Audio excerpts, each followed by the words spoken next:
The following program is suitable for all audiences.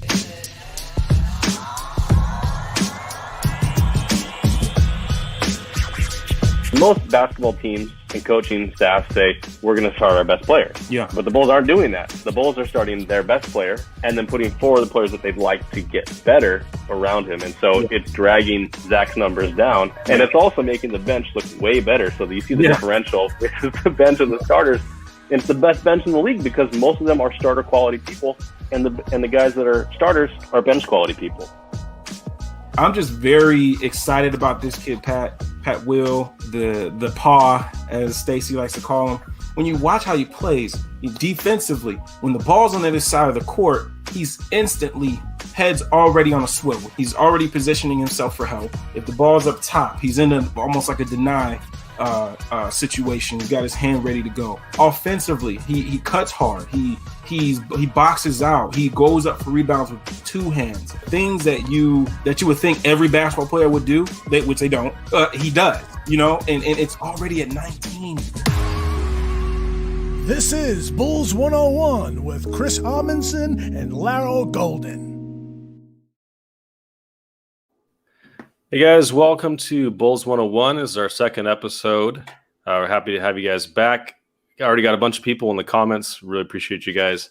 As I mentioned on Twitter, Lauri is out today. He's actually here in the comments, but he had a personal issue this week, out for personal reasons. So I think he might have welcomed a new baby into his life. I think we got a picture of him here. So welcome Cash Golden into the world. Man, look at those slides with socks on. What is going on here, Lauri? Come on, man. Yeah, put some Dan shoes on, Lauri. God. Congrats to Lauri. Appreciate you. So filling in and a distinguished guest is Mark MK Hoops. You guys know him as Mark K. I'm not even sure how to pronounce your last name. I was going to say Mark Antetokounmpo because it's Greek. I'll take that. That infers good things. So let's roll with that. Because all right. Yeah, the other name is a little bit more difficult, let's say. All right. How do you say it though, for real? Because I've got a hard last name to pronounce too. Yeah, that's true. I had to ask you how to pronounce your name when I first had you on the pod, but it's in comparison, it's so much simpler. But you would say my name, Karantzoulis, is how you would say it. Karantzoulis. Okay, that's not too bad. Yeah. Oh, Mark K is so much easier. Well, really happy to have you on the pod, filling in for us today. Filling in for Lauri. As I said, Lauri's here, but he's on baby duty at home, so we couldn't have him live here. But we're back from All-Star break. We had 2 games on Thursday and Friday, which, I mean, we went out on the break, I think, on a kind of a high note. We had a really nice win against the Pelicans. Zach had a nice time at All-Star at the All-Star event, even though he didn't hit he didn't beat Steph in the 3-point contest. Man, the last 2 games have been kind of rough. We came out against the Sixers, who were missing Ben Simmons, and we're missing Joel Embiid, who had 50 points last time he played against us. But we were pretty close to winning that game, and we were right in it till the very end.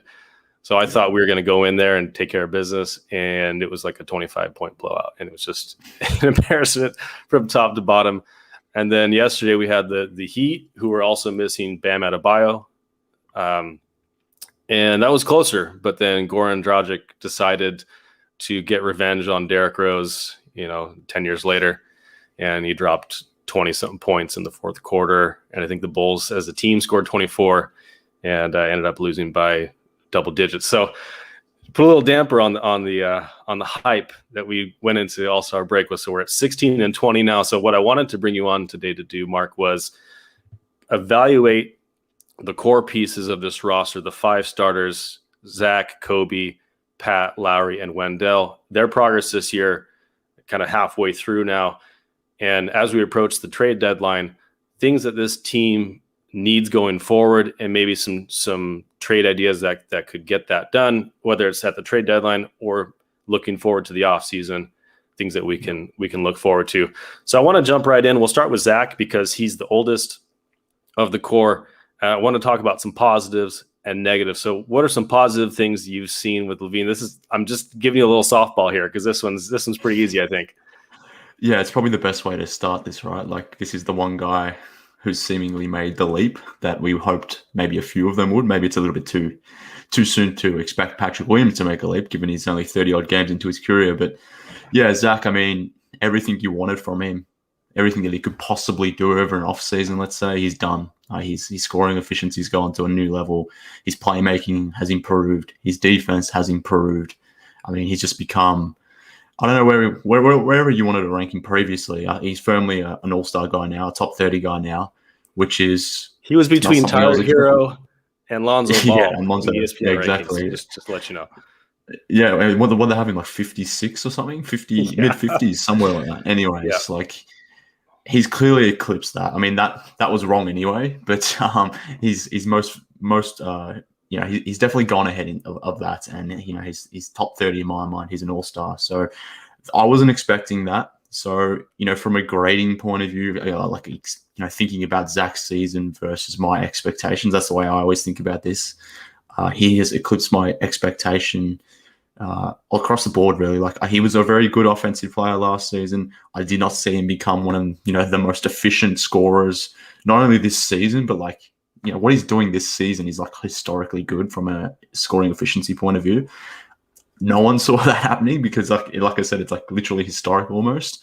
There's only been like a handful of players that have done what he's doing. So yeah, Zach has been unbelievable. He's he's the team's best player. He's the lone guy that has seemingly made a leap from the guys that we're going to discuss.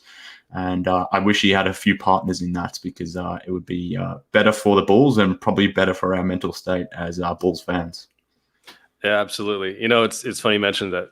I wish we had some help, right? And that's something that I've driven home a lot on Twitter this year, because early in the year, people were saying, we're kind of dismissing the leap and saying, you know what? Yeah, he's shooting well right now, but what has he ever done? He's never dragged his team to the playoffs. He's never been an impact player. And I was like, listen, man, who's his best teammate? Like, Thad Young this year is by far his best teammate. He doesn't have any teammates within the top 100 ranks of ESPN. I think Otto Porter was 98, but he's basically been out this entire year. So you're right. What he's doing is not only amazing, but it's historic. It's unseen in this league. I think Larry Bird and Steph Curry are the only one to put up those types of numbers. And as you mentioned, improved the defense. I mean, now he's not a lockdown defender, but his help defense has really improved a lot.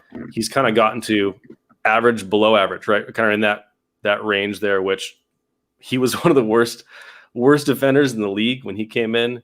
And so it's taken him some time, but he's really put in the work there, gotten better. You're absolutely right about the playmaking. He's gotten better playmaking, which he never really seemed to have like natural playmaking ability. So for him to take that leap is really impressive. There was a stat that I saw that was pick and roll for ball handlers in trap situations. And he is one of the most trapped ball handlers in the league. I think him and Kevin Durant are like the top two, and they're also the top two in efficiency while they're being trapped. So, I mean, really impressive stuff from Zach. Yeah, I mean, that's a really good stat, and that's a really good point, and that really does highlight his growth, because, I mean, it highlights a number of things. Like, teams are sending traps to Zach, in part because of the Bulls roster construction. They don't have a ton of help around him, which we just sort of mentioned there. So that's part of the reason why he's being trapped. But another part of the reason is he's just been so good from a scoring standpoint. Guarding him one-on-one is kind of not an option anymore. I mean, Zach can get to the line now. That was kind of a weakness in years past. He can get to the rim, and more importantly, he's finishing at a insane rate at the rim at this in this season. So the teams are sending traps to him. But to come back to that playmaking element of it as well. Like, I don't know if Zach is maybe smart enough, has the skills, whatever you want to categorize it as, but I don't know if he has the ability last season, and definitely the seasons prior, to make those reads where, okay, I'm going to get trapped. I've got my guy. Here comes the help. Whether that helps, it's one guy. Maybe it's two guys. Maybe he's getting triple team occasionally, given how bad the Bulls' perimeter offensive creation can be at times. But yeah, it shows that specific example where he is getting trapped just really highlights his growth from an offensive player, because his teams are sending traps to him, but he's been able to make the right reads. And that's why someone like that has been so helpful for someone like Zach LaVine, because all right, the double's coming, the trap's coming. The guy has just set my guy. If I'm Zach, has set my pick. He's now rolling to that or short rolling to the high post. I've got that option now to funnel the ball off to someone like that. And I don't know if Zach was making those reads or capable of making those reads, and maybe he wasn't. He just didn't have the talent around him to maybe play like that. Or wasn't able to play like that under Boyle, let's say. But he's clearly grown, and that example that you highlighted there really reflects just the leap that he's made as an offensive player, to the point where, like, even if he was bad on defense still, like the same level of bad he was before, I don't even know if I'd care that much about it, given how amazingly good his offense has been. But the fact that his offense has taken that leap whilst his defense has taken a step too, it's like, yeah, this dude is legit. Let's go and build around this guy. Yeah, absolutely. Salim mentioned something that showed up here on the chat. If you set your parameters for a specific field goal percentage, which is 60, which is an insane field goal percentage, only Steph has done that before in his unanimous MVP year a few years ago. So just amazing stuff from Zach. Can't say enough good stuff about him. The attitude, the mentality he's got, the work ethic. I mean, it's all there. He's the type of person I think that you can really look forward to in his prime as someone that can be that amazing scorer. Now, I don't know if he's going to be this efficient going forward. I mean, his efficiency is out of this world. But what's so encouraging is the other steps that he's taken to improve other parts of his game. That's where I can feel comfortable. As you said, if he hadn't improved those things, you'd still think, hey, this is a guy worth building around. I take comfort in the fact that he's improved those other parts of his game. So let's say next year he's obviously not doing historic efficiency. He's still going to be a max level player and someone worth building around and going forward with, which is something I did not think I would be saying even 6 months ago.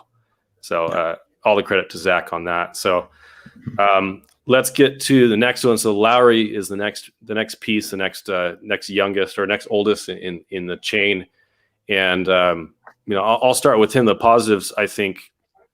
I mean, if you look at his field goal percentage, he's 52% field goal percentage, and he's at 43% from three, which is great. All career highs. He's been a very average efficiency 3-point shooter his entire career on about 1,200 shots. This year, he's up that. He's also cutting a lot more. Billy's got him on the move a lot more. So he's expanding his offensive game, which is one of the things he really needed to do. I think he's shooting better at the rim. When he is at the rim, he's still taking most of his shots from the outside. And you see a lot of fluctuation in his game-to-game production based on how well he's hitting that shot. He came back from the hiatus. I think he was on a 12-game hiatus because of that shoulder injury. Went 7-7 from three. Looked like he hadn't missed a day. And even last night, he had another 20 points on pretty good efficiency. So definitely positives for him would be the shooting. I think, and I know we've talked about this before, and we've been called haters for this. I love Lauri. He's very valuable, I think, at his current price. Very valuable. You want someone like him on your team. But I think the things that are concerning to me is he's at career lows in rebounding, steals, and blocks, assists, all across everything else that you'd want from him, from someone who's a 7-foot shooter. You think of someone who's 7 feet tall, you think, okay, he's going to be able to shoot over people easier, which is true, but he's also going to be able to take people in the post, which he hasn't really done on any consistent basis. You think he'd be able to see over the defenses to make better passes and reads. He hasn't really done that at all. He's never really been a passing threat. So he and on defense, unfortunately, he gets the detriment of being tall, which is he's usually slower and more lethargic. And so he's basically a very tall shooting guard in his style of play. And so that's the concern moving forward, is that he's not going to make $7-8 million next year. He's going to make 20-something million. And so now I thought the goal for this year coming in for him was to expand the other parts of his game like Zach has done to really solidify his place in the rotation moving forward and on this team. And the fact that he is so reliant, I think, on other people to create shots for him limits his effectiveness. And if you're paying him $20 million, I think that's that's where you start to get in trouble. I don't know. Would you agree with me there? I mean, this is going to be bad podcasting, but I agree with literally every single word you said. Maybe that's in part because we've had these conversations offline and we kind of know what we're already thinking on this topic, and maybe we've both shaped our own minds on this specific topic in general. But again, coming back to expectations that I had for Lauri, like if you had told me this dude would be shooting, 50% from the field, 40% or over 40% from three, his true shooting percentage, is like 65, 66% at this point. Like if you had told me that was the offensive production Lauri would be giving you almost 20 points a game, that kind of beats my expectations because, the previous 3 seasons of Lauri Markkanen from a shooting point of view, we had 1,000 3-point attempts at that point through his first 3 seasons. Like that's a good sample of data. And through that sample, I guess he was virtually a league average 3-point shooter. So I wasn't very hopeful of him being anything more or greatly more. Maybe maybe he could tick up from 36% up to maybe 38%, something like that. I was hopeful of that. But for him to be shooting 43% from the 3-point line, like from an efficiency standpoint, he has I was going to say met my expectations, but he's exceeded them.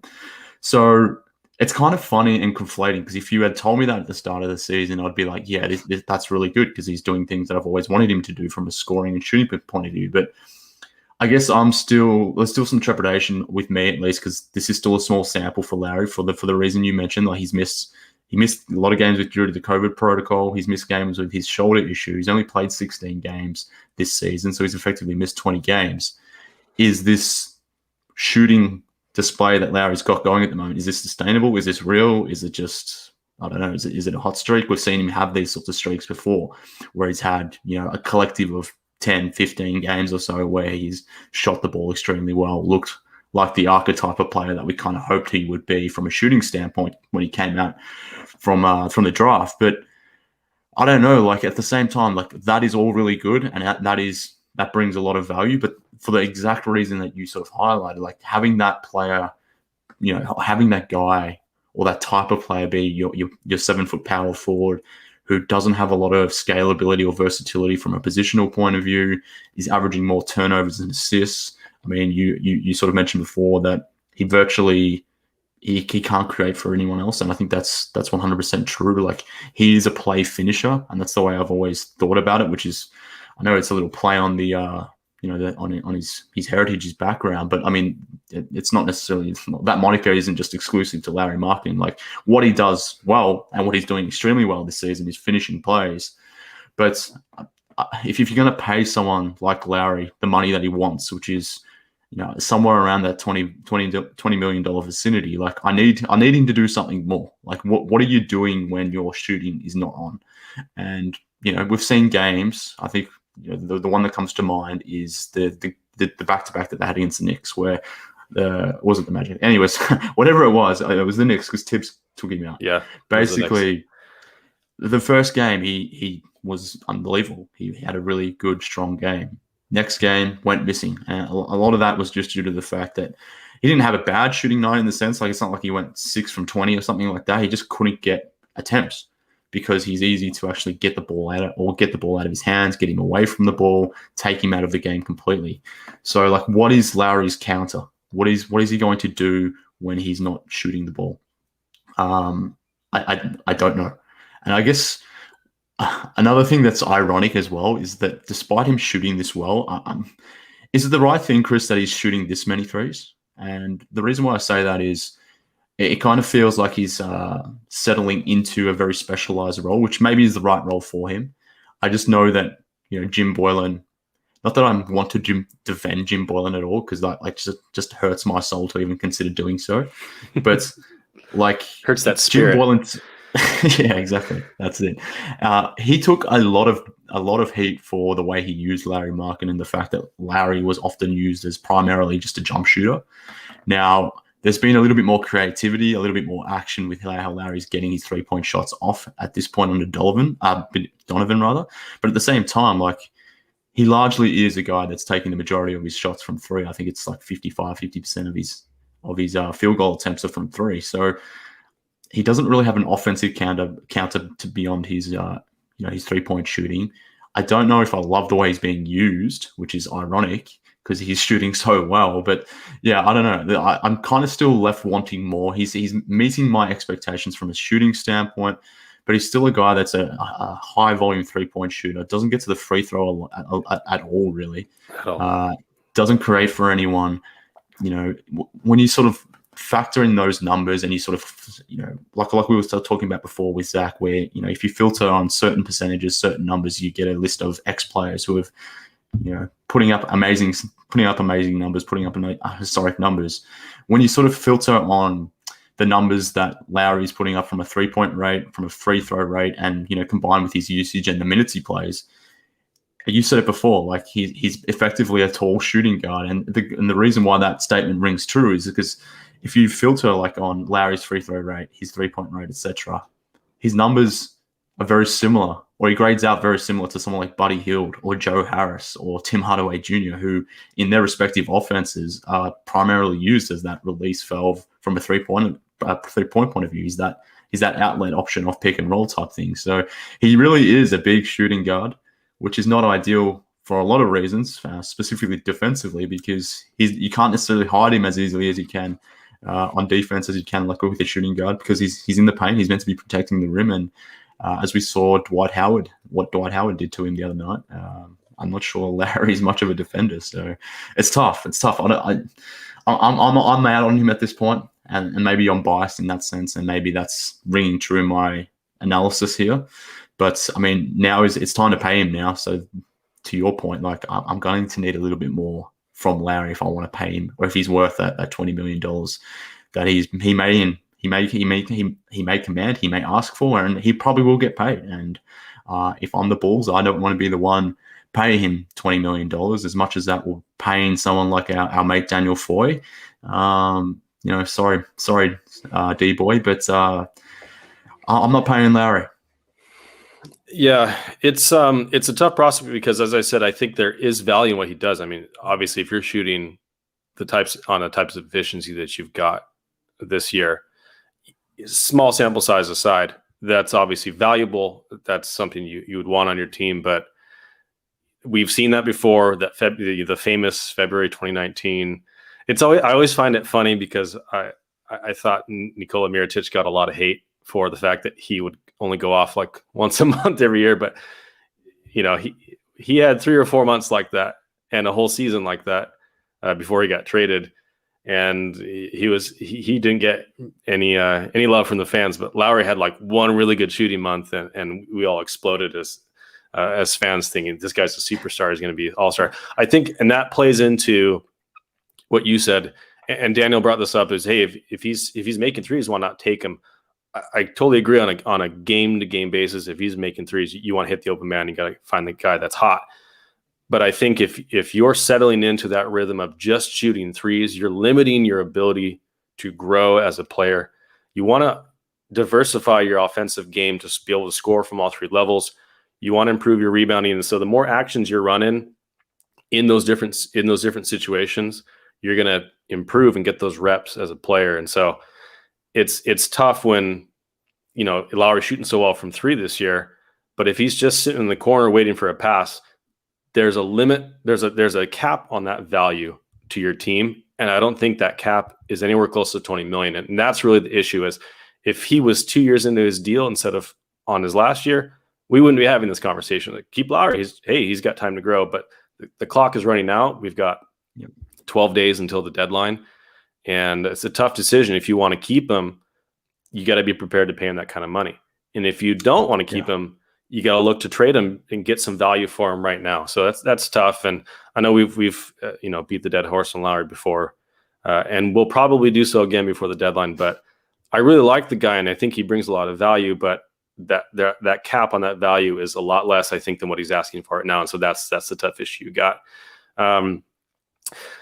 I want to move on to Wendell Carter Jr., who has had an extremely rough stretch here. There's no way around it. He's really, I mean, if you watched that presser last night, he was dejected. It was tough to watch, and I was seeing some of the comments in that Periscope, and it was embarrassing. I was embarrassed as a fan. at some of the things people were saying. And I understand fans' frustration with his seemingly lack of progress since his rookie year. And it's the same problem that Lauri has had up until this hot shooting stretch. Is we're not seeing a whole lot of consistent growth from them. So, some of the things that Wendell does well, and here's my major, I think the major issue that fans have with him is, number one, he doesn't pop when he does anything. He's not elite at any one skill. And he also has trouble staying on the floor because of these, different injuries that he's had to suffer. So I think fans are less apt to give him more time, give him the benefit of the doubt, because, when someone like Daniel Gafford, who's been a limited player so far, but he's got an elite skill. He's an elite leaper. He's got that eye for offensive rebounds, blocks, and that kind of, you see the big plays. Wendell is like, when you're selecting a driver in Mario Kart and they've got the stats all across that, there's no variation. He's like a 6 out of 10 across the board on everything. Yeah. And so the good thing about that is you're not taking anything off the table when you're playing him, right? He's not hurting you in any way, but at the same time, there's not going to be matchups that are favorable to him. He's always kind of 80% favorability on a matchup. He's never going to be, oh man, so-and-so's against him, he's going to destroy that matchup because he's a three-point shooter or he's only a post player. He doesn't have those specific skills, I think, that really pop, that really are elite. And so I think that's a lot of where the consternation comes. I felt like he was improving. His points per game and his field goal percentage have improved every year up until the last couple of games. It's now taken a little nosedive here. But he's a person that is ultimately making $5.5 million this year, and he's still on a rookie contract next year. So he's got time to improve. And if you look at the roster behind him, it's not good right now. Felicio, Cornette, and Gafford have all had opportunities, I think, to prove their worth. If I was looking at some on-off splits today, which is never a good idea with this team because they're horrific in some instances, but our starting lineup, those 5 players, is a -16 net rating. So they're bleeding points every time they're on the floor. When you replace Wendell Carter with Daniel Gafford, that becomes -42.7, which seems like a made up number, but it's the drop off is really bad. So we tried. We started Gafford. We've given Cornette minutes, Felicio minutes. So I think that's also the problem, is fans feel like there's not a great replacement for him right now. So I want to see what your take on Wendell Carter was, because I'm not down on him in the sense that I don't believe in him anymore, but I think the mentality that he's struggling with is, I think, his biggest issue. I think Wendell is the one who's going to stop Wendell. Again, bad podcasting, because I agree with you 100%. We are both very big Wendell people. For whatever reason, not for whatever reason. I mean, there is good reason for it, but at least on Twitter, it comes across that I am Wendell's biggest stan, and people like to remind me of that. And maybe that's fair, because I love the fact that Wendell, you mentioned before in that analogy that you made, that he's decent, good, very good in certain categories, but there's nothing he's necessarily bad at, let's say. There's nothing he's great at, but there's nothing he's bad at. So from my point of view, like where the Bulls have been targeting from a draft standpoint, like over a number of years, like they've often gone after one-way guys who are essentially grayed out to be specialists, where what Wendell represented to me was a focus on a smart player, high IQ player, could do lots of things, versatile, two-way player. And that's why I believed in Wendell Carter, and that's why I still believe in Wendell Carter, because I think that player is there within him. But it's been very clear since Wendell's rookie season that the thing that's going to stop Wendell is what you just said. It's Wendell. And I mean, that's very, very clear. I think Nikola Mirotic, you got to mention before, suffered from this a little bit as well. Yep. Like there are players who just, for whatever reason, just like every other person, like there are people that just don't necessarily believe in themselves, let's say. So I think Wendell is that kind of player where, I don't know if he realizes how good he can be, or if he does, that moment where he has that realization, it's fleeting, and he often focuses on the negatives that he brings to the game, or if he has a bad possession, he'll focus on that possession for too long instead of forgetting about it. Like I think I'm critical of Coby White at times, and I've been critical of Zach LaVine at times as well for this reason. But like, those guys are just uber confident guys that maybe shoot a little too much at times, and that I'm less concerned with that with Zach going forward, because he's sort of corrected that. But I still have those issues with Coby. But at the same time, like, I kind of respect that Coby has that mentality where, all right, previous possession, I tried driving. I got my ass blocked out, just like completely owned at the rim. But I'm going to keep going. Like, I'm going to keep driving. I'm going to keep shooting. Like, I'm just going to play the next possession. So that can be a flaw, but at the same time, it can be a real strength. And I just don't know if Wendell has that in his mental makeup. Maybe he does, but like we were just talking about, like that press conference from the post game against the Heat, like that player just did not look like in a good mental space from a professional standpoint. Like, he just looked so dejected, so down on himself. It didn't feel like he knew why he was playing poorly, let's say. I don't know if he's someone that reads his Twitter mentions or just reads Twitter, reads the internet. Maybe if that's the case, he probably shouldn't, because, I mean, I don't know why it is. Well, I do know why it is, but this fan base has been very embarrassing in terms of the way, they've dealt with Wendell Carter Jr. And maybe it's due to the fact that, Garpax is gone, Jim Boylan is gone. No one's going to take umbrage with Billy Donovan, Arturas Karnisovas, Mark Eversley. They're too new to take the full brunt of the fan base. Patrick Williams is obviously the new toy. He's not going to get exposed by the fans. Zach has taken the leap, as we said, so he's not going to take that aim either. Coby and Lauri, whilst being flawless players, they can go off, they can score. Lauri does his thing from a shooting point of view. Coby has those games where he just comes in and just, he's an absolute flamethrower. And, like we saw a couple times this season, he's gone off for 30-odd points. So in that point of view, and thinking about Wendell as a player, like we talked about, I understand why he's an easy target, let's say. I definitely don't understand the hate he gets, or the level that it gets to. And like in that post game presser that we were watching, I was watching it too, and some of the comments that were going through that Periscope feed were, deplorable to say the least. So, irrespective of Wendell, or if it was any other player, like, I don't know why the fan base is stooping to this level. It's kind of ridiculous, but at the same time, I still think Wendell has made improvements. I mean, from a passing point of view, from a playmaking point of view, he was a non-factor last year. He wasn't used as a part of the offense. He wasn't a hub within the offense last season at all. But that was like one of the main attraction points of Wendell coming out of the draft, like the fact that he could be a really good play facilitator from the high post. And he's flashed that this season. Like, he's having a career high in assists, and he's making a mini leap there, let's say. From a playmaking point of view, I don't know. Maybe people don't value that specific skill from a center that much. I specifically do, but I don't know if other people do. But I think Wendell's improved it, and from that point of view, he was averaging career highs in points and rebounds, or points at least. But like, again, like coming back what we were saying about Lauri in terms of, if we entered this season and talked about some baseline numbers that we would expect from someone like Lauri.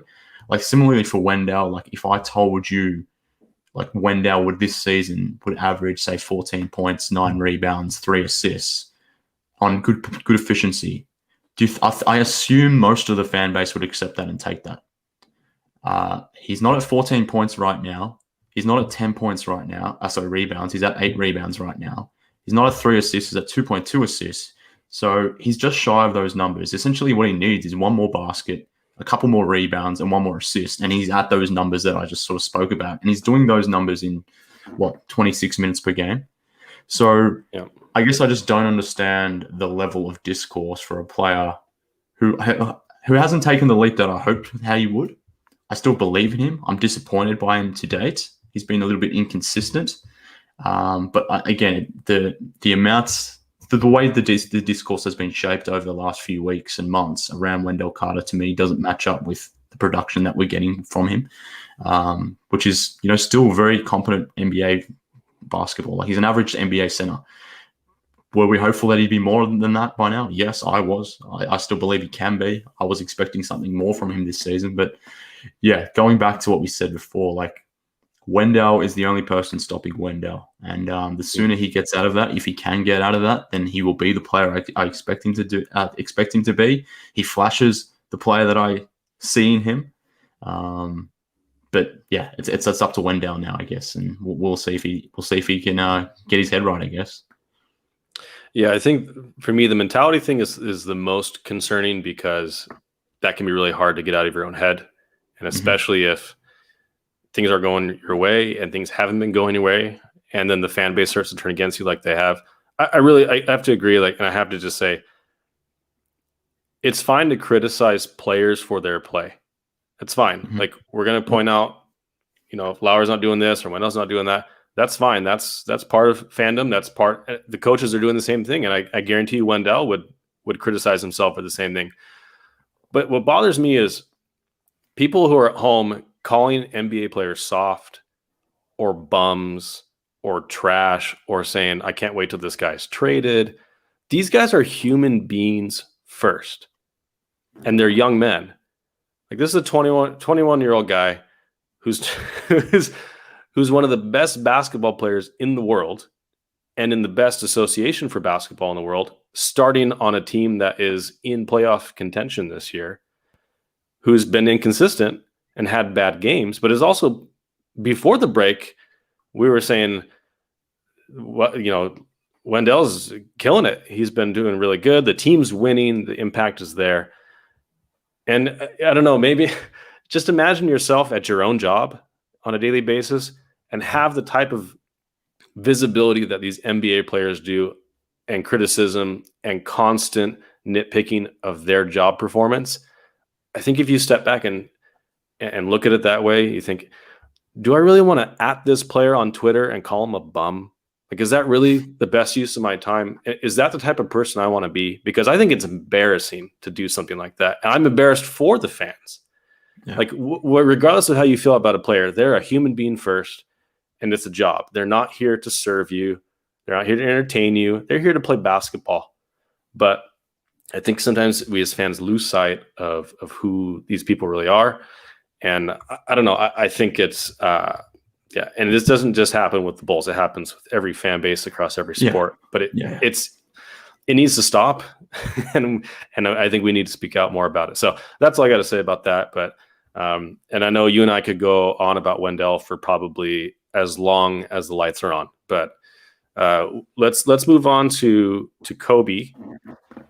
I think actually there's been ups and downs for Coby as well, and Coby has taken a lot of blame from the fan base. He's been another source of consternation and maybe scapegoating for for our struggles. But he's placed into a new role this year as a starting point guard, which is one of the most difficult positions to play.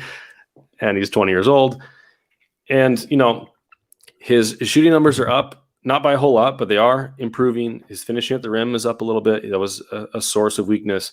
I think he's been a really good rebounder for his position. Yep. I've been very impressed at. He just seems to have a knack for where that ball's going to be, and he's been pretty good. So I think he's improving there. His playmaking is improving. Now, he's not making super advanced reads. He's not a natural playmaker, but he absolutely is improving. And his assist to turnover ratio is 2-to-1 right now, which is better than I expected it would be this year for someone in his position. But you can obviously tell that there's still a gap. There's still a gap there. And I know it's become a meme that Coby's not a point guard on basically anyone who covers the Bulls. I'm not going to write him off. He definitely is not as natural a facilitator as someone like, Melo Ball, Ricky Rubio, something like that. But his strides, and it's difficult to win at the same time as you're making those strides. So, he's young. He's played like 100 games. He's coming along, but One of the negatives that I do want to point out is his defense has really been one of the worst in the NBA. On EPM, he's ranked as second percentile. That's 98th. 98% of the players are better at defense than him. And I think that's contributed to the team defense and a lot of those breakdowns that are happening that you saw in the last couple of games as well. So I don't know how you feel about Coby White. I know it's been kind of up and down. Like I'm not like excited to trade a player on his rookie contract. He's making very little money for his production. He has the right mentality, as you mentioned before. Like, he's a guy who has a lot of confidence in himself, regardless of what's going on the floor. So that's, I think, a positive for this growing pains. But what have you seen from Coby White that maybe you've liked or haven't liked or concerns going forward with him?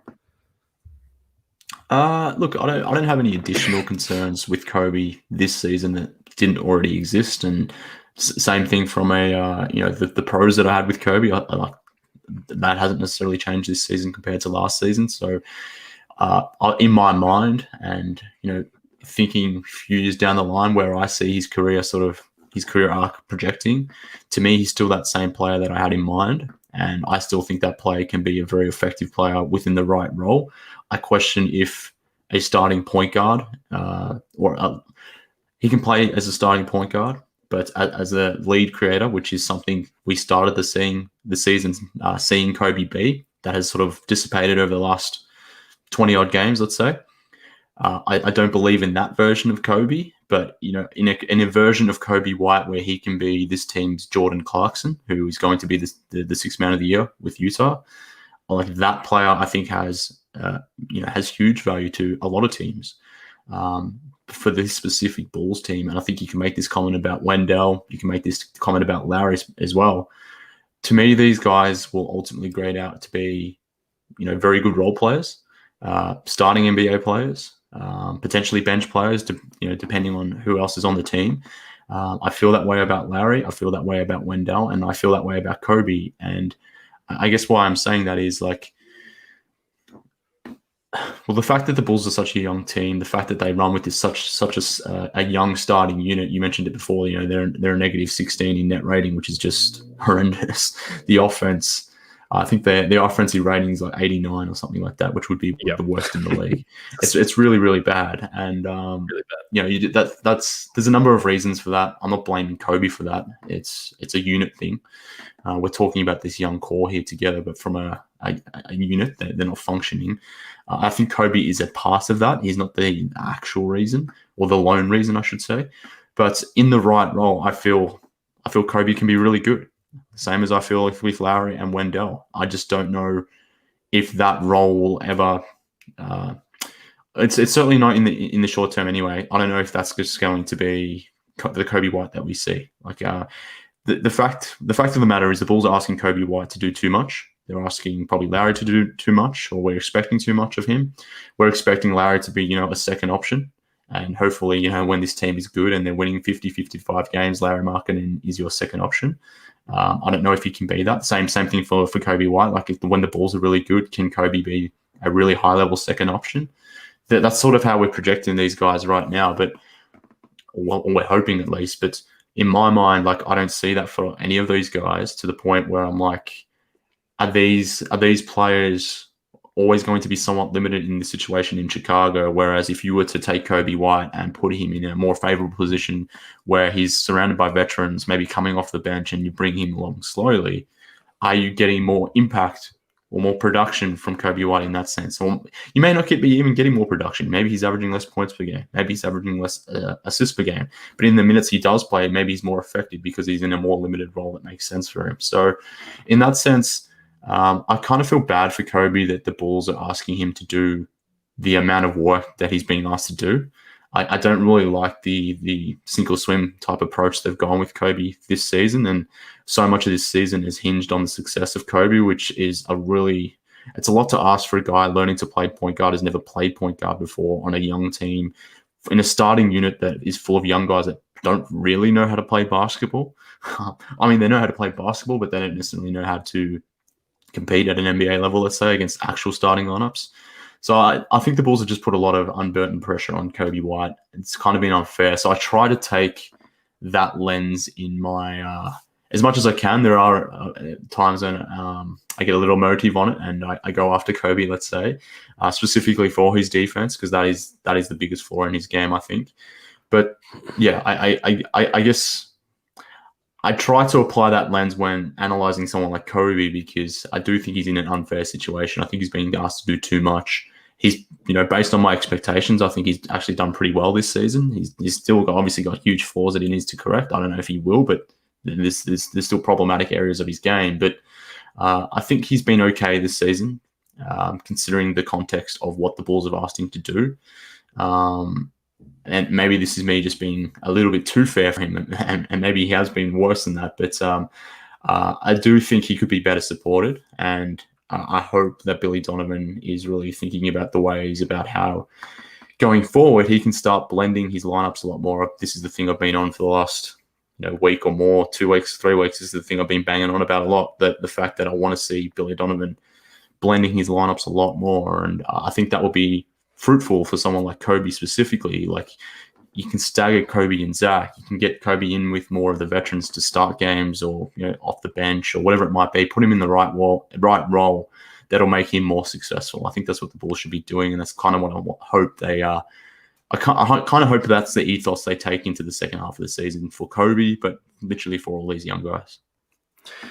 Well, what if I told you that I just found out through this chat, and Laro just said that Billy Donovan has announced that he is changing his starting lineups. Now, I think one of the things that has been really interesting to look at with the different splits and on-court impact is Coby and Zach, when they don't play together, have both played a lot better and have had a better impact. So splitting those guys up, as you mentioned, because a lot of what their role is does kind of overlap, and their skill set in a lot of ways overlaps. So this is according to Laro. I can't confirm this, but according to Laro, Coby White and Wendell Carter are going to move to the bench, and I believe it's Satoransky and Thad Young are moving into the starting lineup. This is by Darnell Mayberry, that writes for The Athletic. Apparently, he wrote an article that listed that. So, I mean, I guess we can react to that live, which is, I think it's kind of what we've wanted, mixing the vets in with those young guys. It's not who I would have picked. I think I would have kept Wendell as the 5 and maybe swapped Lauri and Coby out rather than Coby and Wendell. I think Coby moving out is probably the right move. As far as team success is concerned, if they want to make the playoffs, I think that's the right move. We'll see how it goes with Wendell as well. I mean, a lot of the critics of Wendell have said his size is the issue. So if you're having a problem with size, that's not going to solve that problem for you. But he obviously is a much more efficient passer and currently a better defender and scorer all around. So that'll be interesting to see how it goes forward. But yeah, Laro Wardnarowski just broke some news for us. So I appreciate you. That's very interesting. Yeah. On one hand, I'm very happy that Satoransky gets the nod. You mentioned Sato is starting at point guard, right? Yeah, they're listening to your tweets. They're reading your tweets, Mark. Well, you've been saying Sato starting for the whole year. Yeah, exactly. This is one of the things that I've been asking for. I've been asking for Billy to change his starting lineup. I want more vets in the starting lineup. I've been asking him to blend those lineups a lot better. I think if you have vets in the starting lineup and some young guys there too, but then obviously vets and young guys on the bench, then it's just so much easier for a coach to manipulate his rotations from that standpoint, to have a more blended approach. So I've been asking for that. He's seemingly giving me that. So that's good to see. And we were just talking about Coby and the fact how it probably makes sense for him to be in a more limited role, a role that has less burden on him, and off the bench going up against second units. I think we will see a more productive Coby White. I don't know if his numbers will be better. I don't really care if his numbers are better, to be honest with you. If he's giving me more impact in those minutes, more effectiveness in those minutes, and that's all I really care about. So that's something I want to see. I completely agree with you that I didn't want Wendell going to the bench. It's a very interesting move to do that for a player who's, like we talked about before, is maybe mentally cooked right now. Maybe that is the right approach, to just give him a reprieve and let him build back up. But at the same time, does something like this completely break a guy as well? Not to say that he should remain in the lineup just purely because you're worried about him, how we'll mentally adapt to a demotion, but it's something to consider. This is going to be interesting from a defensive standpoint. I mean, ideally, I would have had Otto Porter come into the starting lineup for Lauri. I would have benched Lauri and Coby, have them on the bench with Thad Young, because I think Thad is a really good player for those two guys in particular. He's very supportive of those guys in the way they play and the way he can sort of play off them, the way they can play off Thad. So it's interesting to hear. You said Thad's going to the starting lineup, bro? Yeah, he's starting at the 5 next to Lauri, which I think Lauri next to that is probably the best thing for Lauri and his game. But as you mentioned, I think the defense is gonna. We'll see how it plays out. I mean, obviously we're just couch side observers rather than we're not an NBA coach or executive. So we'll see how it goes. But I mean, obviously Thad has been incredible this year. They're saying they're not going to trade him. You mentioned you'd start Otto. Speaking of people being cooked this year, Otto has not looked good. So I don't know specifically about that. It's more. It's definitely more theoretical. It's definitely more theoretical, unfortunately, because Otto is never really healthy, which puts or throws a spanner in the works, let's say. But I mean, theoretically, like if he were healthy, and if he was just playing at the level that we saw at the start of the season, like that guy next to Otto Porter next to Patrick Williams, going smaller in the front court, keeping Wendell in there, then Sato and Zach in the backcourt, like that's a nice balanced lineup to me. It's a lineup that I think it gives you more options defensively. Like you can switch more with that specific lineup, which is not something you can do at the moment when the Bulls play two traditional bigs. I mean, you can't really switch when you've got Lauri and Wendell out there. You certainly can't switch when you play Lauri and Luke Cornett for whatever reason. Billy Donovan, never do that again, please. That was bad. Shaved like years off my life to watch that. Yeah, that was rough. That was rough. But I don't know how to feel about it, because I got part of my wish in Sato starting a point guard. I think that's going to make the offense flow a lot better. But at the expense of Wendell being benched. So there's a meme out there, isn't there? Like I won, but at what cost? What meme is that? It's like Wario. Wario, yeah. I kind of feel like Wario right now. It's like just this head. Yeah, I got what I wanted in the rain. Yeah.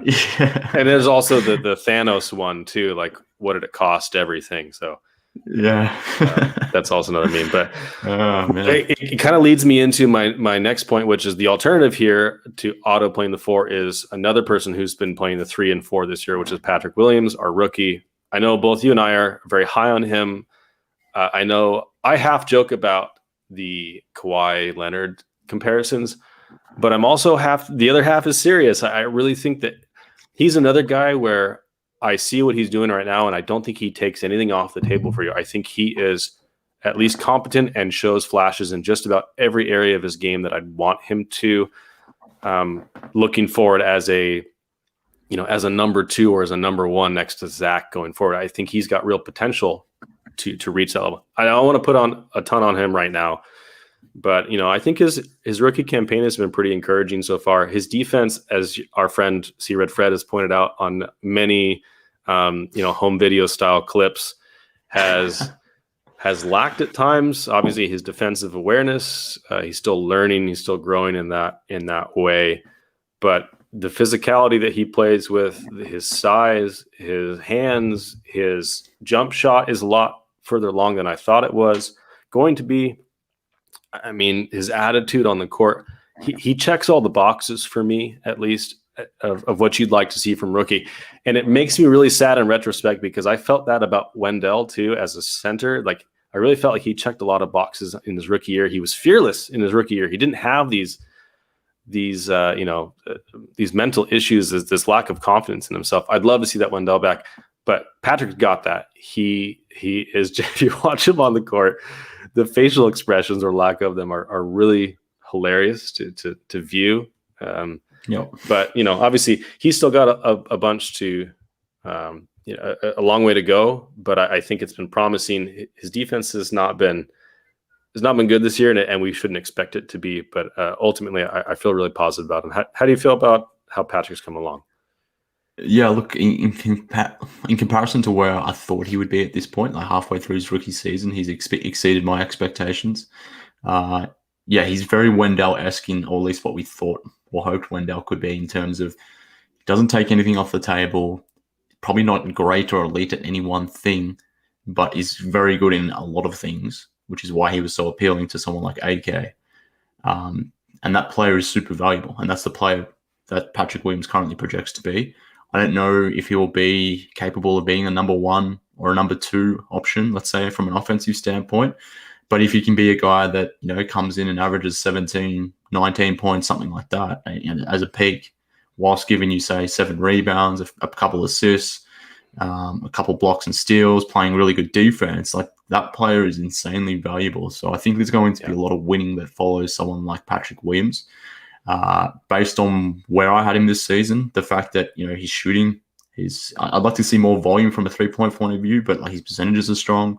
I think his defense has, to my eyes at least, I think it's been good. There's moments where he is definitely caught out, and that's just getting used to, I guess, playing against an NBA level offense. I think part of that as well, that a lot of his defense at this point has been on the perimeter, and I think that's probably not his strongest suit. He's probably better as a power forward. I see him as a power forward, and I think he just has better defensive tendencies. Tell me more about this. I've never heard you say this before, Mark. I feel like I've never heard you on a daily basis say that he really should be power forward. Please tell me more about this. I've had certain takes, that I've regurgitated a number of times. We've gone over a few that I've, the start Sato thing, the whole Wendell thing. Playing the hits, man. We're just playing the hits. Yeah, I've got a few hits that I just keep going back to, and I guess the fact that I view Patrick Williams as a power forward is one of the ones that I think I go back to it because a lot of people view him as a Kawhi-like guy who's just this going to be this elite scoring wing, and I guess the irony in that now is the way the NBA is trending. Like someone like Kawhi. Sorry, Vincent. No, we cannot move on from the power forward conversation. But like someone like Kawhi is a power forward in the NBA today. Like, I mean, yes, it's positionless basketball, but ultimately, like that prototype of player, that big 6'8", 6'9" forward who was previously maybe was a shooting guard in past, then became a small forward. Those guys are trending up to power forward, and hell, some of those guys are trending up to center right now. Like you've got creative coaches like Nick Nurse who start games. If they're not starting games, then they go to a heavy rotation where he's got like OG Anunoby at power forward and then someone like Pascal Siakam at center. So I don't know. The NBA is trending a certain way, and I think Patrick Williams is going to be a very effective player, a very critical player. I'm looking forward to what he can be. If he has that additional scope to be a legit scorer, then this it completely changes the dynamics of this Bulls rebuild, let's say. There would be someone good to pair with Zach. I don't know how long that's going to take. Is that going to take 4 or 5 years? And at that point, Zach is 30, 31? Or is this something that we could start to see flashes of now? I don't know. Obviously, the sooner the better. But irrespective of, if Patrick Williams can become that level of scorer, I'm still very high on the guy he can be. I would probably say it's more probable that he's going to be a high-level role player, maybe a borderline all-star guy, but he's going to be someone that is so insanely critical to winning in the way someone like Mikal Bridges is for the Phoenix Suns. Like, I don't know if Mikal Bridges is going to be an all-star throughout his career at any point, but is he going to be someone who's arguably, in the top 3 most important players on his team, maybe on occasions like a top 2 most important player on his team? Then I think that's certainly in play for someone like Bridges, and I most definitely think that that is possible for someone like Patrick Williams too. So super high on him. I love what he's done thus far. I kind of want to see some more flashes of his offensive ability, but we'll see. We'll see what he can do.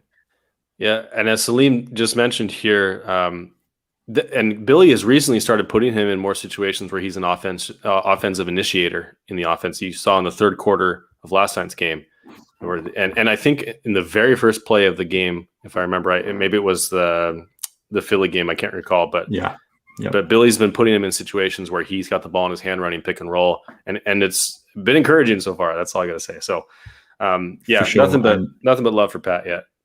So and the person that would make the happiest, let's say, is your co-host Larry Golden or Larry Golden. I mean, when Pat gets the ball in his hand and he's afforded that opportunity to create, Larry gets very excited. So if we can see more of that going forward with Pat, maybe, I don't know if that will be the case given the starting unit change. If Thad's in there, if he's playing more of his minutes with Thad and Sato, does that mean Patrick Williams gets less of an opportunity as a play creator? Obviously, you got Zach in there too. Like, maybe that's the case. So maybe we don't necessarily see that. Maybe the Bulls are prioritizing winning more so than development going forward, or at least based on this lineup change. But it would be good to see that scope in Patrick. And if we do get to see it, then Mr. Golden will be very pleased. Yeah, Laro has a skill that I do not have, which is the ability to watch a whole lot of college basketball. I just can't do it. But is it a skill or is it like a sickness? It's a little bit masochistic, I think. But he's been high on Pat before I even knew who Pat was. So shout out to Laro who calling it, and glad we get to see your boy grow. So that takes us through the 5, what we'd like to call our core players. I want to open it up to you. Now that we've gone halfway through the season, and given the fact that we just had these lineup changes announced, what do you think the team needs going forward, either for the end of this year and also coming up in the off season? Yeah, I mean, it's an interesting point, and I've been thinking about this a little bit.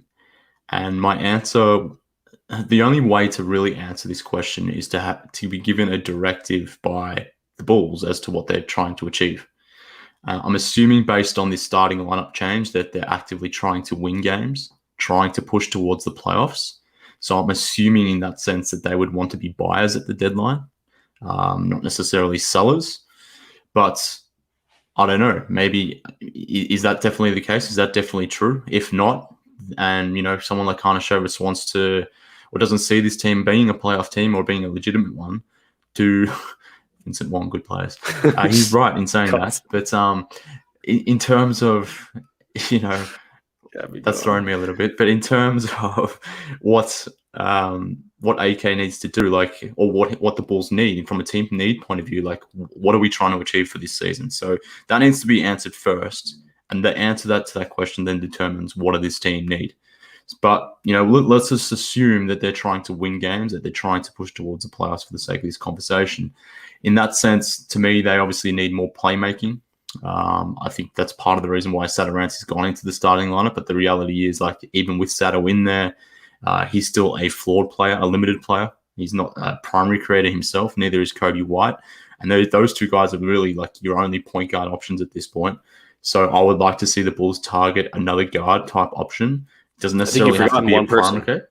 I think you've forgotten one point guard on the roster that they have not tried yet. Well, Ryan Archidiakono, is that who you're referring to? Another one Kirk of my Heinrich hits. reincarnated. Yeah. Kirk 2.0. I don't want to go too homer on that front. All right. So I'll ignore him for the time being. Exactly. This podcast will end up going like for 45 hours straight.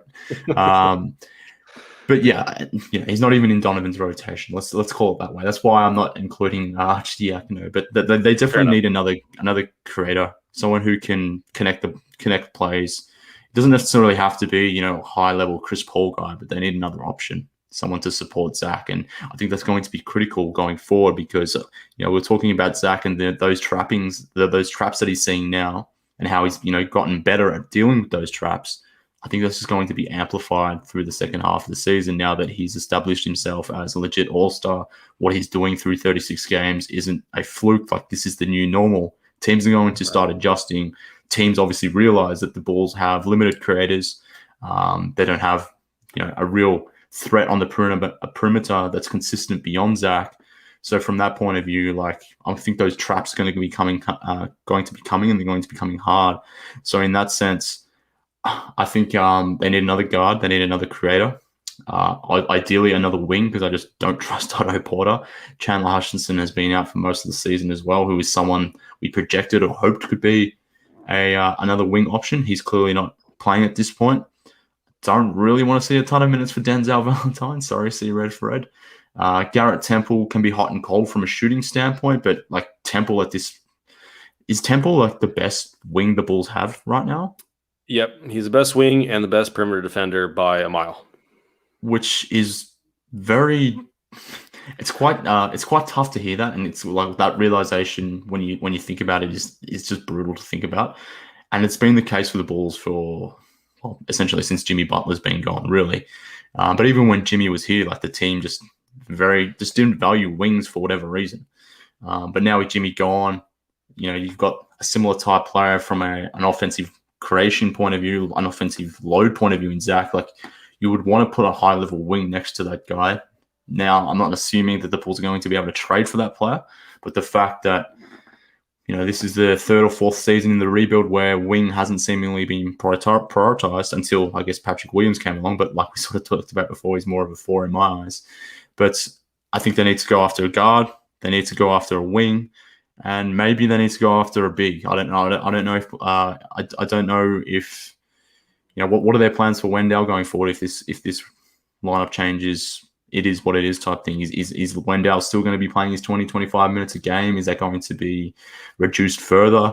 I mean, we've got guys like Felicio, Cornette, even Daniel Gafford taking up roster spots who don't offer much to this team. Like, do the Bulls need an upgrade at the big man position as well? And further to that, like, it's not like Lauri and Wendell have been pitchers of health either. So in that sense, they kind of need a lot. I guess maybe I should have just said that. They need a lot. They need a lot of good players, as Vincent said. But I think the primary need in my mind is a creator of sorts, a play creator. Ideally, someone who can do that on the wing. But if not, then a backcourt player. And we've all talked about Lonzo Ball. He's seemingly the most realistic option that is maybe available. He's definitely not a lead initiator, but he's a very high IQ player, very smart player, makes the right reads, can create in a pinch. Extremely good in transition from a playmaking point of view. Like what I hope Satoransky can be for this starting lineup, I think Lonzo Ball would easily be. So in that sense, I would target Lonzo if you can. That he's the type of player that the Bulls theoretically need. Whether they can go get him or not, I don't know. But given the issues that we've had on the wing and maybe the issues that we're experiencing now in the front court too, then maybe that shopping list needs to be expanded. But we'll see what AK does. Yeah, you bring up a lot of good points. I think Neil in the comments mentioned the center as a need. I think you mentioned the kind of carousel of backup centers. Cornette, Felicio, and Gafford have been underwhelming, to say the least. And with Wendell also being underwhelming this year, it's shown a spotlight on that rotation. And Felicio's deal apparently has been saved for a trade at the trade deadline this whole time. That's why he wasn't waived or bought out or whatever. We'll see what happens with that. I think we could absolutely use a competent veteran backup center, because Thad playing the center for long stretches, I think, is not in our best interest or in his physical health interest either. As you mentioned, a veteran creator or someone who can really get the offense moving, set up plays. I think it was really frustrating to watch last night's game against Miami when Wendell was in great post position several times, calling for the ball, and neither Zach or Coby hit him in the post at all or very often. And you got to have a playmaker that is going to be able to see and make those reads and make those passes. Lonzo can make the passes. He's not the creator in the traditional sense, where he's not getting dribble penetration. He's not going to the rim. He's not drawing fouls, but he is a great connector of the offense. That if you got someone like Zach next to him, who is a three-way, a three-level threat on offense and can make reads, I think that would be a great pairing. Laro mentions my dream scenario for the offseason is trading. If we're not going to keep Lauri, trade Lauri for Lonzo and then sign Kawhi, which is not going to happen. But I'm thinking of a lineup of Lonzo, Zach, Kawhi, Pat, Wendell. It gives you a lot of versatility. You get the creation, you get the penetration, you get 3-point shooting. That's the dream. Probably not going to happen. We're going to have to look as far as for the trade deadline. Going to have to look and see if they're really going to move Lonzo Ball, and if they are, the Bulls have been linked to him several times. So I think there's definitely interest there. And we also heard from at the beginning of the season that they were looking for a veteran point guard or creator, and it didn't happen. But they looked into Kemba Walker, I think, at some point. They probably looked at other people we didn't hear about. They obviously play things close to the chest.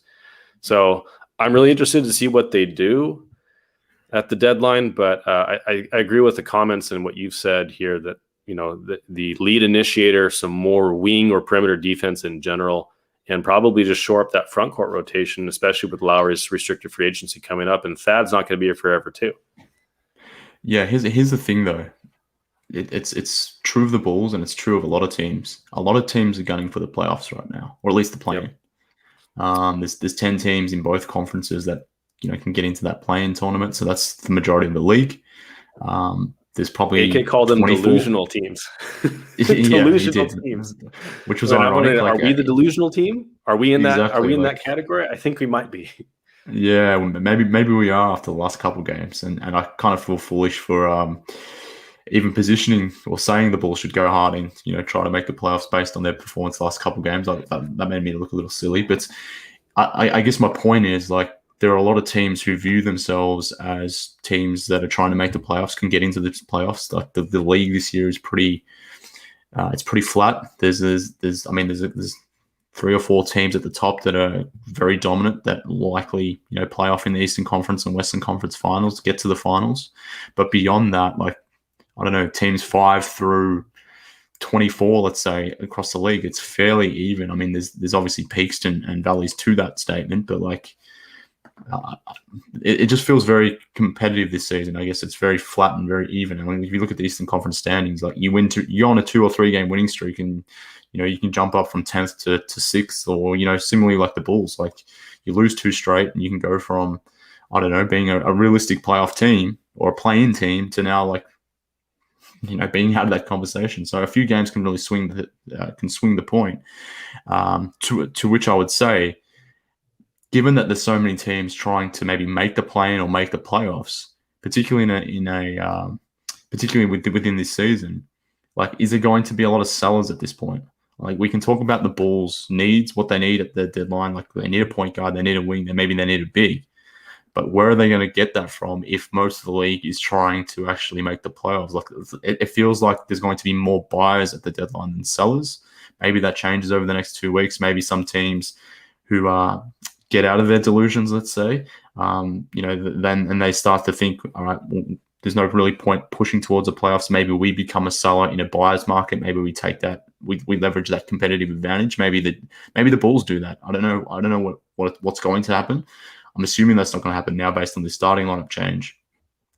But it feels like it's going to be a ton of buyers, maybe not a lot of sellers, to the point where we can talk about all these team needs and hopes, but I think it's more likely that the Bulls actually don't do anything at the deadline, not because of inactivity or not wanting to do something, just due to the fact that I think that the market forces being what they are, that those options just may not exist. I know our friend, your friendly Bulls blogger, will be very disappointed if that happens, because he loves inactivity more than anything, apparently. But you're right. It is kind of a difficult position. I do think there are some teams, though, that are sellers or should be sellers.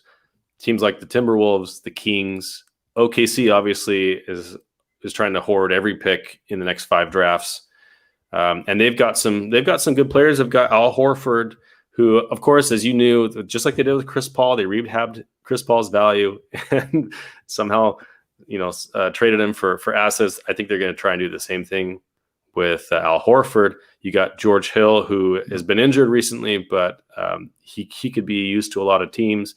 You've got rumors about Kyle Lauri possibly being available, which has also been recently shut down. But I know the Kings are trying to move specifically Marvin Bagley, who's a power forward, and also Harrison Barnes, who's a really good wing. I know Boston's been in the mix for Harrison Barnes. It's been very clear that they're looking for him. There's also San Antonio, who is in the playoffs, and it wouldn't necessarily be a seller in the traditional sense, but they are looking to move LaMarcus Aldridge. And I don't know how much you trust Sam Amico. I don't trust him very much at all. 0. But apparently LaMarcus Aldridge has been linked to the Bulls for some reason. Andre Drummond has been linked to the Bulls for some reason. I think that may have I talked about this last week with Laro, but I think that may have a little bit more to do with the contract size and the fact that Otto is expiring than anything else. But we do have, a backup center need, or possibly a starting center need. Who knows? But what are, out of any of those teams that you mentioned, are there any players or, situations you think might be advantageous. Also, the Pelicans, I forgot to mention, the Pelicans have been looking to ship off several of their players as well. Yeah. It's interesting. Like a lot of those players are vets. I'm assuming a lot of those players would probably want to get to a legitimate playoff team, like Al Horford. I don't know, like, should the Bulls go after Al Horford? I don't know if that makes sense, but like I would imagine someone like Horford would want to get to a team like the Hornets more than the Bulls. Like if we're talking comparable teams, like if you can't get to an actual contender, let's say, like can you get to an up and coming team? Like if you add Al Horford to the Charlotte Hornets, like that would be very interesting. And I think they're more inclined to make a move like that than the Bulls. But then you've got other vets like JJ Redick and Eric Bledsoe. Like, do they make sense for the Bulls? Maybe less so JJ Redick, but maybe Bledsoe would help to a degree. Not that he's obviously he's a very flawed player, but he's an option. But yeah, I think some of those players could certainly add value to this team. Definitely don't want Andre Drummond on this team. I don't understand Bulls fans' fascination with Andre Drummond. Like, he's not good. I don't think he's the player that people think he is. He's got very good box score numbers, but dig a little deeper and they're quite bad. I feel out of all those names that we sort of just discussed there, like coming at it from a realistic point of view, George Hill probably makes the most sense because he would be the cheapest to get, but he also provides wing defense and spot up from the 3-point line.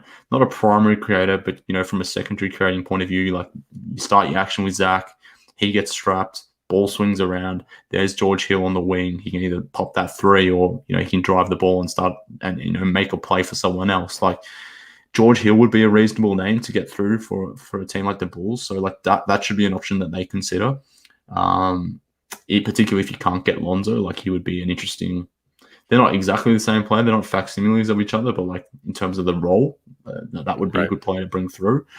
But yeah, it'll be an interesting situation. Like most of the players that I want, unfortunately, will not be available. I keep watching Spurs games, and Salim mentioned it in the chat here. Like, wish the Bulls should go after Patty Mills, and I mean, I watched the Spurs game, and they got like, I don't know, maybe 6 or 7 guys that I would love to have on this roster. But unfortunately, the only one that's available is LaMarcus Aldridge, who probably doesn't make sense for this Bulls team.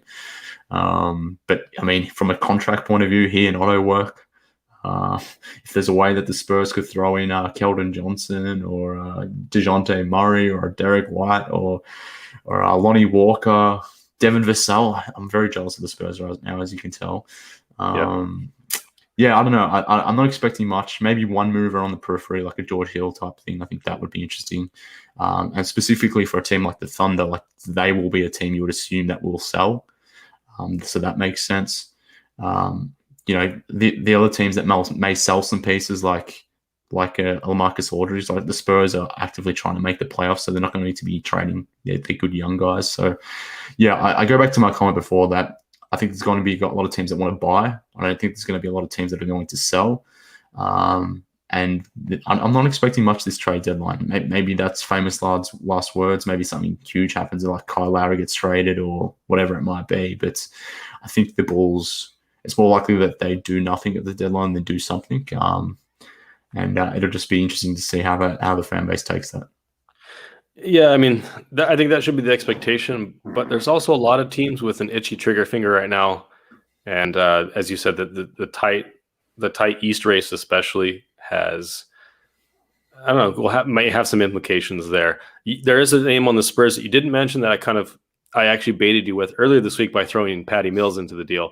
But that's DeMar DeRozan, who's coming up at the end of his contract. He's been very productive for the Spurs. They may not be looking to get rid of him because he's been very good with the young players so far. He obviously would not solve the Bulls' perimeter defense issue, but he's a great playmaker. He's averaging 7 assists this year. He's someone that, if he were available, I think, depending on the price, it could make sense. I know he's expiring, but if it were a playoff push, he may be someone. But the other question I want to ask you, I know we've running, it's already been an hour and 20 minutes, so I apologize for keeping you longer than I told you I would. But the last question I wanted to ask you was about Lauri. If they decide that they do want to trade him, what are some options? What are some teams that you think could make sense, that would make sense for trading for him, not for this year, but to get his bird rights for restricted free agency. It's same with Lonzo, right? That's I think a reason that teams would be trading for Lonzo is so that you can match an offer. But ultimately, the Pelicans may not match an offer. The Bulls may keep Lauri and not match an offer, or do some sort of sign and trade. But if they do in fact decide to trade him, what are some teams that make sense that could be there? Yeah, I mean, when you started saying Lauri in your sentence there, I thought you were referring to Kyle Lowry. I was like, oh, man, the Bulls can they go after Kyle Lowry? Like, that would be sweet. It could be this year's Chris Paul to the Suns move, right, for the Bulls. Yeah. I know. Again, another team that I'm very, very jealous of, the Phoenix Suns. Anyways, to answer your question, I mean, it's to be honest with you, I think someone like Lauri makes sense for a lot of veteran type teams, a lot of playoff teams, because a lot of those teams have the players around already on those teams that would help make Lauri successful. Like, for Lauri to be at his best, he needs to be playing in a system that has multiple ball handlers, guys that can feed him his offense. He's, like we talked about before, he's a play finisher. So much of his offense comes or is generated by those around him. So if you can put him on a lineup that has, 2 legit creators on it, has wing defense around it that can, and another defensive option behind him, if you can find a team that does all that, then Lauri can be very successful, and in that role maybe worth $20 million to a specific team. What that team is, I think the Phoenix Suns don't necessarily need him because they have Dario Saric in that role right now. But he would be perfect for the Suns if Saric wasn't there. I think the Pelicans, previously in theory would have made a lot of sense for Lauri, but I don't know. It made more sense when we thought Zion being this defensive dynamo that we saw at Duke. Like if that carried over into the NBA and you could put him he would cover up a lot of the defensive deficiencies that you had with Lauri, but Zion hasn't been very good defensively himself, to the point where, yes, he would be a very good option from an offensive standpoint for the Pelicans to put next to someone like Zion. Like, defensively, does that work? So I've kind of cooled on the idea of, whether the Pelicans would even want someone like Lauri Markkanen. Like, we've all talked about the whole swap of swapping out Lauri for Lonzo Ball. It just seemingly made a lot of sense on paper, at least, but I don't know if it does anymore. So I'm not sure. Maybe a team like Toronto. Toronto could be an interesting option for someone like Lauri. Like, they're a team who have 2 creators, like Kyle Lowry and Fred VanVleet. They have a lot of wing defense. They have perimeter defense, obviously, but they have some defense in the middle as well. So, they would cover up a lot of his mistakes. And I don't know what they're going to do going forward, but that would be an interesting team for Lauri Markkanen too. He wouldn't tip the balance of the power in the Eastern Conference, but he would be a nice add for a team like Toronto. Like, you could probably play Lauri at center in Toronto if you have OG, if you have Pascal Siakam, and then Fred VanVleet and Kyle Lowry next to him. Like, it covers up his weaknesses.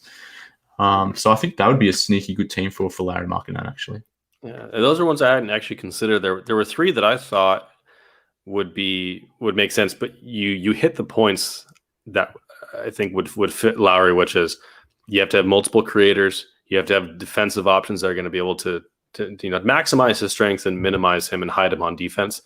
3 teams I thought of in the Western Conference were the Spurs, and Salim mentioned them as well. Yes, great option. Because they've got multiple creators. They got really nice wing depth right now, and they're young, and the timelines fit. Another team is the Kings, because they've got De'Aaron Fox and Tyrese Halliburton, who are they're going to be a great pairing, I think, long term. And they're looking to get rid of their power forward right now. And they're probably not making the playoffs. So they may be in position where they don't care so much about that cap space, assuming they can get off of some of these deals like Buddy Hield and Harrison Barnes, and Bagley next year is going to make, I think, $11 or $12 million. And they've got Rashawn Holmes to kind of play that power forward, center role to kind of set next to him. Another team is OKC, and the reason I say OKC is because they're clearly in rebuilding mode. I think it would make a lot of sense for them to take a buy low candidate and be able to match whatever offer comes, because they're not spending that cap space anyway. He can grow alongside SGA, who is a great creator himself. They've got $1 billion draft picks, and if they really wanted to, they could trade that contract down the line, and it really wouldn't hurt them either way, and it could benefit them if Lauri ends up blossoming into the type of player that we always hoped he would be. So I think there's a lot of options if the Bulls do want to trade him that can make sense, and maybe it ends up they do nothing and they just either match or sign and trade him next for this offseason. But I feel like Lauri can be a productive player in the right environment, as you mentioned. And the Bulls are not the right environment, unfortunately, right now because of their lack of creation and their lack of wing defense. It just hasn't panned out. Will Gottlieb, I know you follow Will Gottlieb. He had the saddest tweet I've read in a long time, where he basically went through the last 3 or 4 drafts of all the primary creators that we could have drafted and didn't. Yeah. So I know it's a sore spot here, but yeah. No, look, I think we all feel similarly. But yeah, I think your comment that you just made there about Lauri, and we sort of alluded to it before, like, I think there's a real chance that a lot of these Bulls players that get, maybe sometimes unfairly maligned, but maligned on this team, get heavily criticized because they're not able to fulfill. Lauri's not a second option. Coby White isn't a starting point guard that's going to run your offense. Like, it's pretty clear to my eyes, at least. Maybe that changes over time. But is that something that's going to happen in Chicago? I think they kind of set up to fail, or set up to not meet those expectations based on the way things have gone and the way the roster is currently constructed.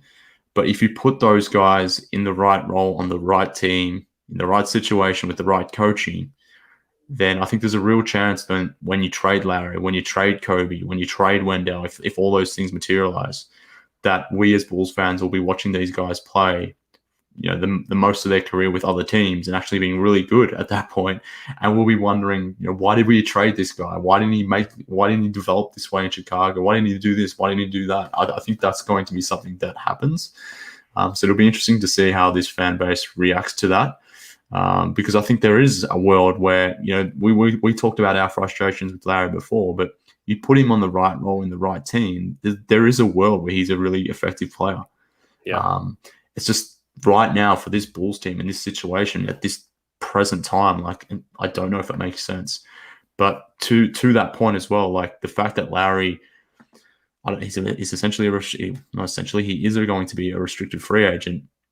I mean, a team's going to pay anything for him at the deadline. Like, if I'm the team like the OKC Thunder, who have no contracts really on that roster, am I going to trade one of my 1 million picks that I have for Lauri, or can I just wait to the offseason to go and sign him, to go put in a restricted free agent offer? There's not a lot of great free agents out there this summer. There's going to be a lot of teams that potentially can have cap space. So someone like Lauri is in a good position to get a lot of coin, to the point where if I'm a lot of these teams that we sort of mentioned, even the Spurs as an example, potentially the Raptors, based on what they do, like, there's a lot of teams out there that makes sense for Lauri, can wait for the offseason to go and get him type thing. So I think that's the added dynamic with the whole Lauri Markkanen situation at this trade deadline, that he can be effective, he can be good in the right role on the certain team or the right team. But are those teams going to trade for him when they can potentially make a run at him as a free agent? So time will tell. But that's the whole interesting dynamic about Lauri at this point. Yeah, I think you're spot on. So I know we've kept you a long time. I appreciate you coming on. I've obviously loved listening to you for years, and you've been a great supporter of me and Laro in actually starting this show. So we owe a lot to you, and we appreciate your time. This I think it's Sunday afternoon for you. Yeah, it's about 5:30 p.m. my time, which is unfortunate. It means work. Only a few more hours left in my weekend until the work week rolls around again, which is, I hate Sunday evenings for that reason. Maybe you'll actually enjoy work, because that'll be a nice distraction from the Bulls. But having said that, this lineup change makes things interesting again. But look, I appreciate you for having me on. It was awesome to see you and Lauri connect and create this thing. And the fact that you guys have been able to create this, and like the production value of this whole thing is just so sweet as well. Like to be where you guys are at after 2 episodes, like, that's legit. So it's awesome to see that happen. So to see a couple of my mates get together and put together some really good Bulls content is awesome. I'm happy to be on the show. I will say though that this is episode 2. and Lauri was already subbing out. So, I feel like I was a guest on this podcast, but I kind of feel like I'm auditioning as well. So maybe I can sub Lauri out of here, and maybe he can take over Bulls HQ, and I can come on Bulls 101. Maybe do a trade. Maybe that's the only Bulls trade we're going to see this offseason or this trade period. I think you're going to have some pushback from Lauri on that, but you're welcome to come on as many times as you want to be a honorary co-host of Bulls 101. So if you guys are watching here on YouTube, you see Mark's Twitter handle at MKHoops, but is there anywhere else they can find? I know you do write sometimes as well, which I always enjoy reading. Yeah, I used to blog more than I do now. I mean, it generally takes. It has to be a topic that I'm really emotive about for me to get out the old pen there and hit the blog, I guess. Training for Chris Paul was a topic I was very emotive about. So that was one of the recent blogs I've done in the last 12 months, but there's only been a handful of them. So I wouldn't say I write that much these days. I write too much on Twitter. So yeah, to your point, if people want to follow my takes there at MK Hoops. I've got my own podcast, Bulls HQ. I've been a little slack in my recording of late. I need to get back on that. But podcast, the Twitter, that's where you can find me. Awesome. Thanks again, Mark. Thanks again for all the comments you guys have given us on Twitter, here on YouTube. Appreciate your guys' support. You make this so much more fulfilling than watching the Bulls has been this week. But hopefully next week, we'll have some more optimism, and we'll see where this goes. So thanks again, Mark. Thanks again, everybody. We'll see you guys next week.